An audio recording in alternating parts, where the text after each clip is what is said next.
time zones is that there's so many different times we're finding each other at right now. Um, I'm just going to start out that it's really lovely to be with everyone. Wishing that we were in person, but it's so nice at least to be on Zoom. And right now, it just feels like such a challenging time. It feels more important than ever to be able to be together, to be able to hear each other's voices and learn what's going on, to be able to study Torah together. I'm gonna put So Seattle in here. when it feels like it's a narrow time, to feel like, oh, this is not the time to be together, but really so powerful to be together. Just two tiny pieces of housekeeping before we start. One is it's great if you can mute yourself before, except for when we're going to be sharing, and we'll have opportunities to share. So if you can check if you're on mute, that's great. Also, if you can rename yourself and add what city you're in, that's really lovely for us to be able to know where everyone is joining from. So with that, I'm really delighted to turn it over to Rabbis Amirit Rosen and Rabbis David Goodman from Jerusalem. Thank you so much, Jill. It's really moving, especially at these times, to be with you all and to see so many friends from across the seas here on this Zoom. We wanted to start with sharing a little bit about what's been happening in Kehilat Moreshet Avraham during these times. So we're going to share we have a presentation. Let me find it.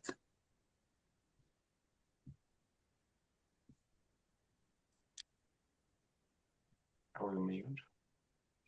Are we mute or not mute us?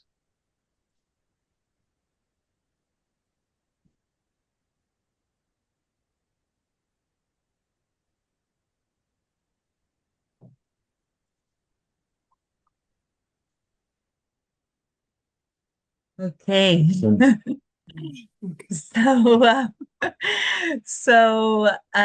to sort of remind, we were trying to remember ourselves, when did this war actually break out? So it broke out the Shabbat before Purim, the Shabbat Zachor. For us, it was the morning of Shabbat Zachor, and we decided to dress up as the Sisters of Zion, bring blessings from Jerusalem.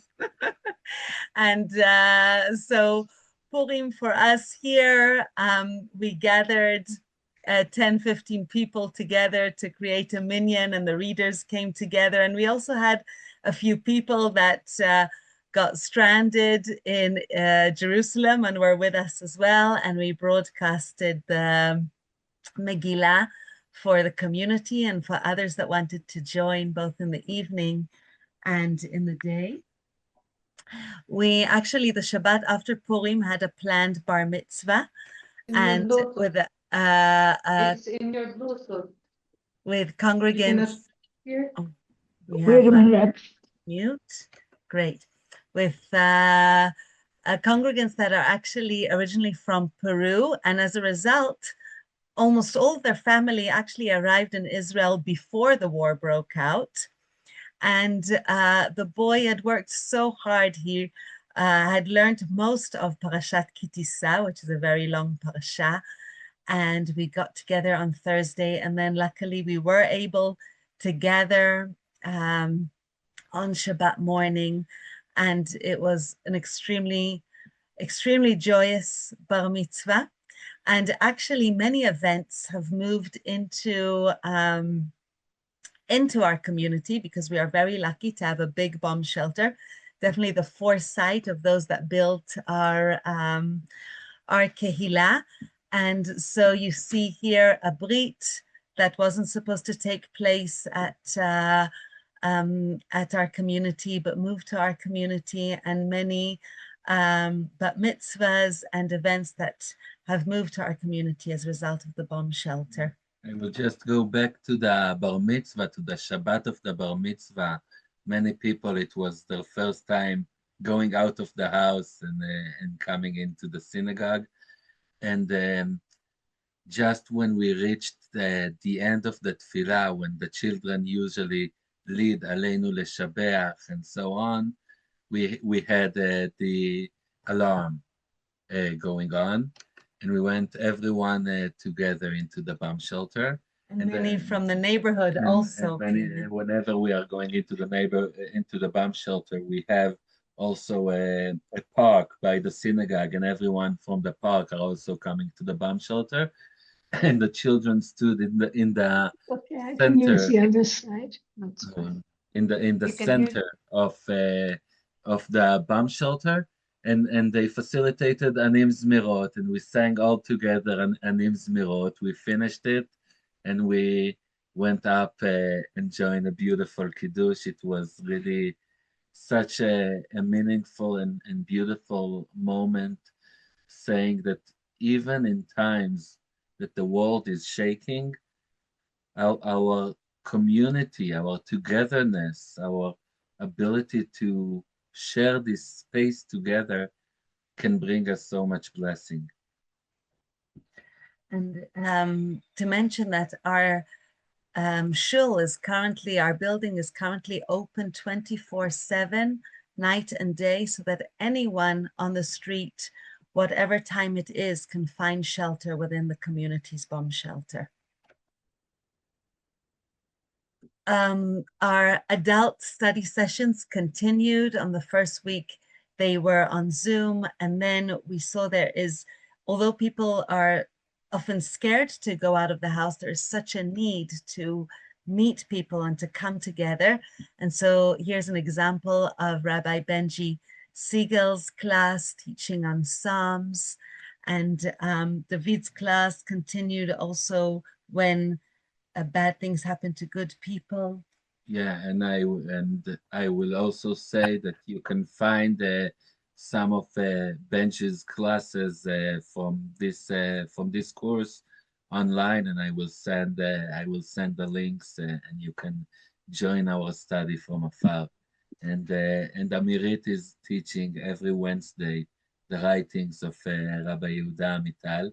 And in my class, we were supposed to have a guest speaker, and we were deliberating, should we bring this guest speaker at a time of war? And we decided yes to, we of course checked with him that he was comfortable with it.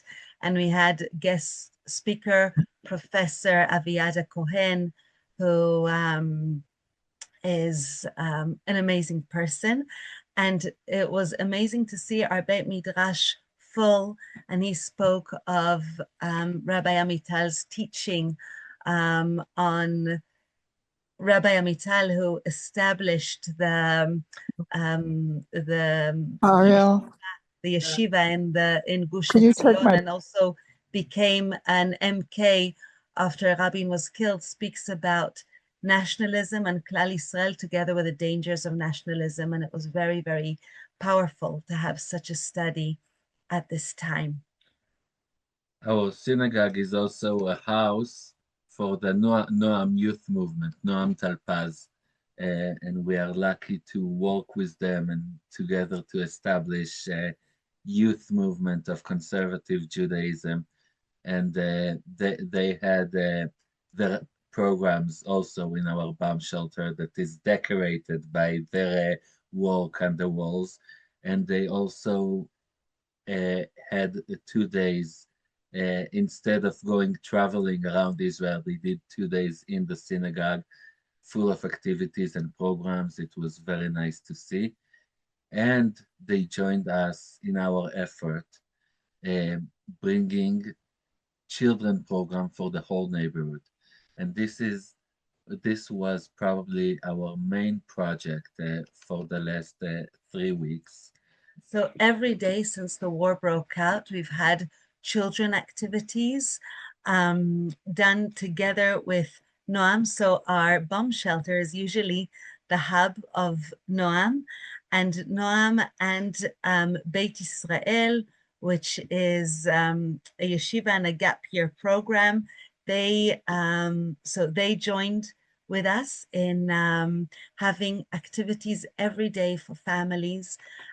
For many families, people are maybe a reminder that there is no school system running currently. For many families, One of the parents is in reserve duty, and people are trying to function.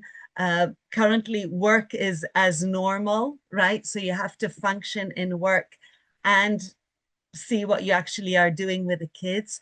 And so this was really a chance to answer that deep need of families to know also what to do with the kids. Also, a father told me on Shabbat that he came to the community to get a respite from his own family.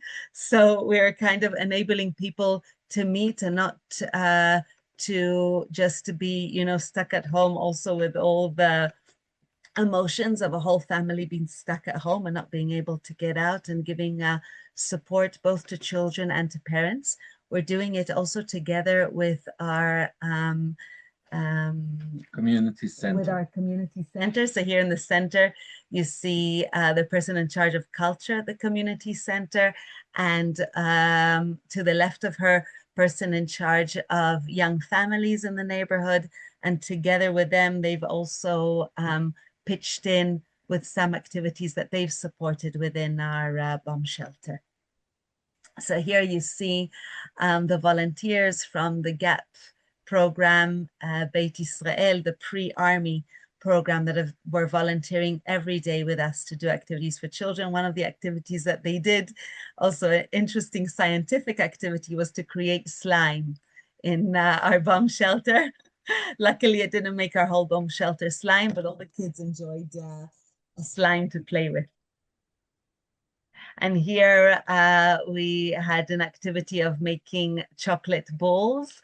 And we had so many children that we said, okay, just 2 cookies for every child to create their chocolate ball. But as you see, it was the togetherness that made it so sweet. Here is, so as we got closer, as we are getting closer to Pesach, we were having more and more activities related to Pesach. So here you see we had a play of a person on a voyage dealing with fears of being alone on a voyage, and dealing with fears, of course, also relating to what we're all going through, and also connecting to a voyage towards freedom and towards finding our inner strength. Yeah, and that freedom is not something that we only wish for. It's something that we need to build the courage to take on ourselves. And really, that was the message of this play. Today, we had an art workshop, and we created afikoman bags with the children. It was very moving, and really led us into Pesach. Also, in this time, most of our activities were approaching quite of the younger kids, but we wanted to do something also for the youth of the community. So today we had a pizza party with the children from the community, from 1st grade to 12th grade. They all came for some pizza and some ice cream before we are destroying our chametz. And we had some charades for Leila Seder. And tomorrow we will have another play about going out of Egypt, and that will be our last program until Pesach is coming. We also want to mention we haven't got a picture of it because it was Shabbat, but Friday evening we decided to hold our potluck community dinner, and joined us also Olim Chadashim from France, and they came also Shabbat morning from Ulpan Etzion, and we are working to find for them, and of course many members who are usually with their families who are not with their families this year, or not together with their families this year as a result of the war, and a chance also to thank Natalie Mendelssohn, who is here, who is head of our Chesed committee, making all these connections so that nobody is alone over Leila Seder. And one initiative that we are doing every year before Pesach, and this year we feel that it is even more important is that we are collecting chametz that we do not use on Pesach. We are collecting and we are giving it for families in need in East Jerusalem, and we already have connection with few families over the years. It's our 6th year doing it.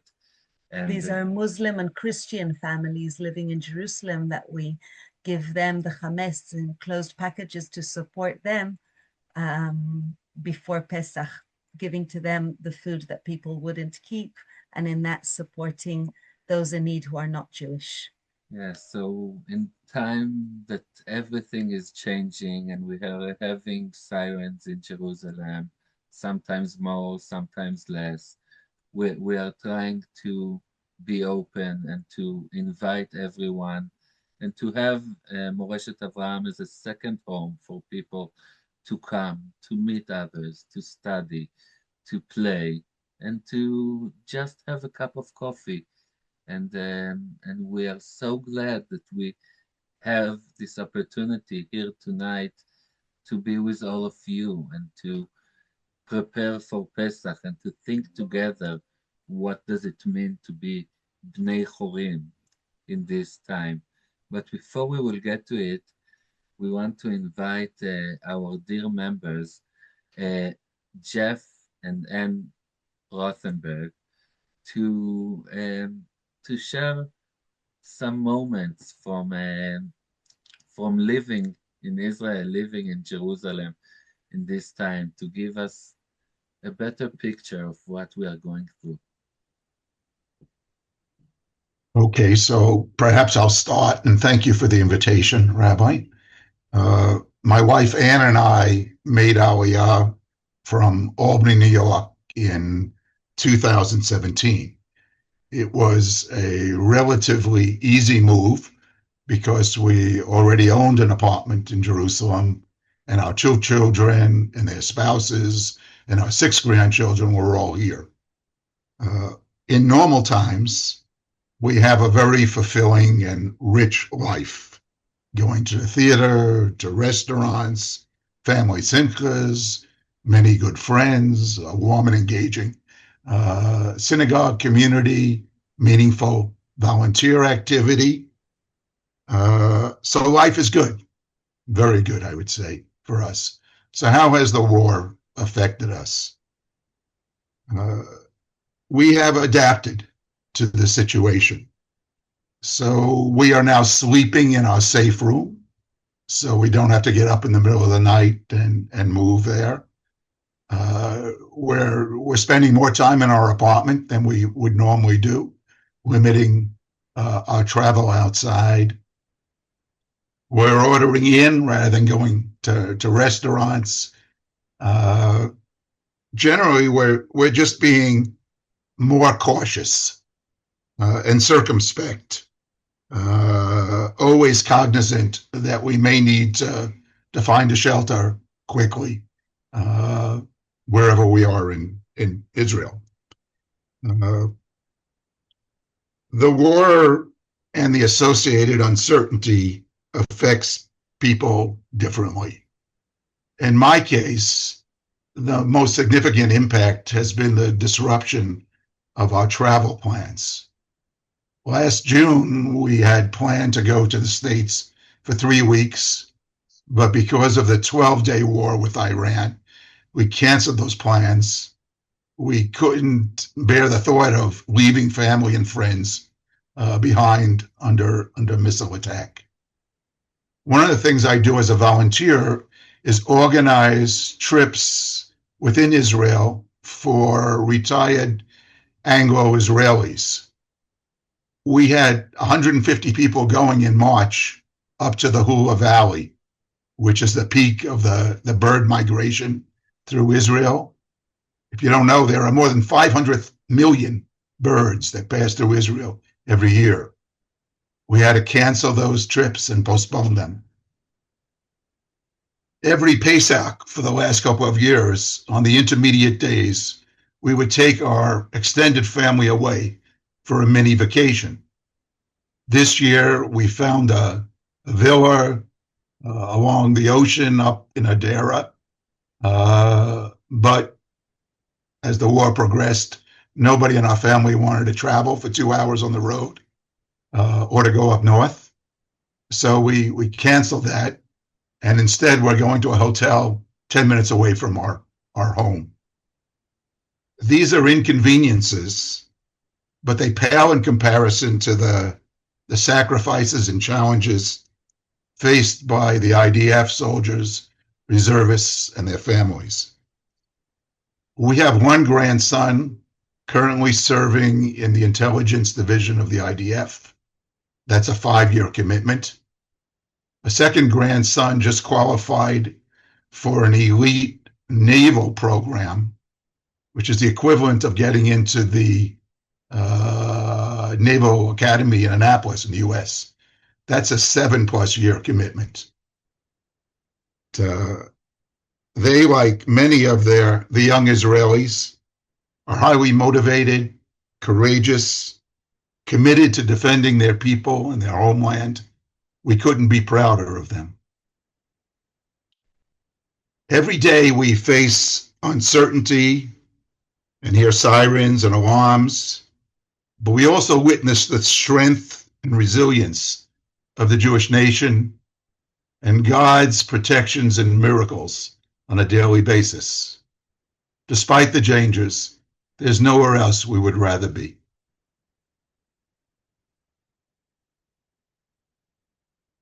And you need to unmute yourself. Okay, we are together, 2 rooms apart from each other. Okay, I'm Ann Rothenberg, Jeff's wife, and I wanted to elaborate on some of the things that he said and some of the things that he didn't say. One of the ways that I keep my sanity during the week is I take an art class, and I take it with Phyllis down there from Jerusalem. We take this art class for 2 hours a week, and during that time, we forget what's going on outside. But in reality, a piece of shrapnel fell 2 buildings away from our art teacher's house. And this shrapnel landed on the 7th floor of the building next door, and it landed and put a huge crack in the ceiling of the parking lot, the underground parking lot that was not under the building, but under the plaza. So that was a little close for comfort, and our teacher was very amazed that we actually showed up for art class because, as Phyllis said, we don't expect lightning to strike twice in the same place. I wanted to talk a little bit about our grandchildren and how they're volunteering, because you've probably heard all about people who volunteer cooking. There were people making seat for soldiers. There is a woman in our congregation, Nadia Levine, who has been leading a baking for soldiers organization for 3 years now, and they're very proud that they've never missed a weekend. There are people who are cooking for soldiers where the food gets taken to the bases on for Shabbat, which I imagine is way better than army food. There are groups of people who are cooking for Miluim families. The wife, usually it's the wife who's been left home with 4 or 5 or 6 children, and just to give her a break in the middle of the week sometimes, or for Shabbat. I just wanted to mention what some of the children are doing. This boy who has been accepted into the Navy is currently in a gap year program. He's in Arad, and I'm sure you all know what happened in Arad. He was home when missiles struck Arad and destroyed, I don't know, I think it was 4 buildings. Anyway, I thought for sure they wouldn't ask these kids to come back to Arad. They'd let them stay home with their families. No, they were off. And what were they doing? They went to Arad to sweep up the glass. And he was there for days sweeping up the glass. The Miluim program that he's in is a program where it connects the kids to the land. They grow things. They have a farm. They harvest them. He knows all about, you name it, every kind of vegetable that he's never eaten in his life. All of a sudden, he's loving. And then in the afternoon, they study Jewish texts. So they're very, very connected to the land of Israel.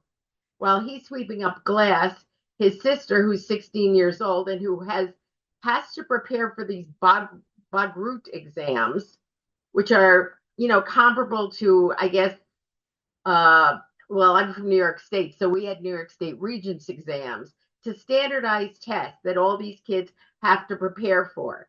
Unfortunately, all the books that they need to study for are in their school, which they haven't been to now for, I don't know, 4 weeks. So she was asking me today what I knew about, I used to teach Jewish history, what I knew about this subject and that subject, the Balfour Declaration and blah, blah, blah. Anyway, she's volunteering. She's going to people's homes to help them clean for Pesach. So that's how she's volunteering. Of course, she comes home and she's not interested in helping her mother because she's exhausted, but she's doing the best she can. We have a 13-year-old grandson. When you think about it, this is a kid who's missed so much school because of COVID and then because of this war. But he's having a great time. He's learning 3D printing and he's making afikoman presents for his younger cousins on his copying machine. So that's basically how we're living. The women in the family are much more nervous than the men. I'm much more nervous than Jeff is. I have a daughter and a daughter-in-law who have not left their homes, maybe to go like down the block, but they have not left their homes out of fear of, a siren or whatever. And my daughter-in-law who works in Herzliya, she hasn't been to work in 4 weeks. She's working totally from home. So, we have the luxury of being in a house without children. But for people who have children and have to deal with children, older children, younger children, it's been very difficult. And I'm sure there are people here who could add to what I've said because there are a lot of people from my congregation on here.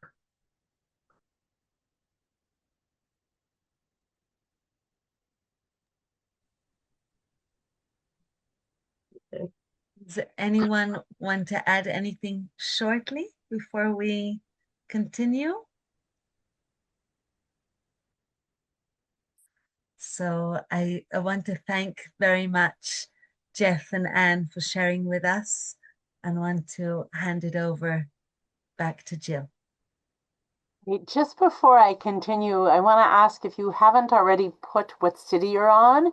That'll be really helpful for us because shortly we're going to go to Zoom groups so we can have some conversations and it'll help us create groups where everyone is from different cities. So if you could do that, that'll be great. We were thinking a little bit now as we move and prepare for this, either one Seder or two Seders, depending on where you're living. What are some of the voices that we want to use to anchor us and to think about it? And I'm going to bring one thing, and then Rabbi Amirit will bring another, and I'll put also what Rabbi Amirit's bringing into the chat so you'll be able to see it. So I want to share with you a little bit of Torah that I learned from Rabbi Natalie Lesterger, who is a Masorti rabbi in Israel in the north of the country and head of the Rabbinical Assembly. Something I've been thinking a lot about. She talked about, on a call I was with her this week, about the fourth child, the one, Yudea Lishol, the one who does not know how to ask. And I think most commonly we think of that child as the young child or someone who doesn't have the intellectual capacity yet to ask questions. And we sort of think, oh, our job is to teach them because they're little or they don't have this intellectual capacity. She suggested perhaps actually this fourth child is the one who is so confident in their views, they have no interest in asking questions. There's someone who doesn't see complexity. They're so sure. And actually what we might want to do when at Patachlo, you open up for them, is to bring in complexity and nuance and ability to hear different voices and have curiosity. And I was really thinking about this moment when there's so much division in the Jewish world, how nice it is actually to be a place of asking questions. And I think many of us think that actually a successful Seder means you leave with more questions than you started with, but actually how we can welcome that and how that might be something helpful for this moment. So with that, I'm going to turn back to Rabbi Amirit to bring in a voice that I'll also put in the chat that she's bringing to her Seder. Thank you very much. I want to share with you a passage from Haggadat Acherut, the Freedom Haggadah, which was a Haggadah brought out last year with the traditional words of the Haggadah, together with reflections from those who returned from captivity and from families of hostages.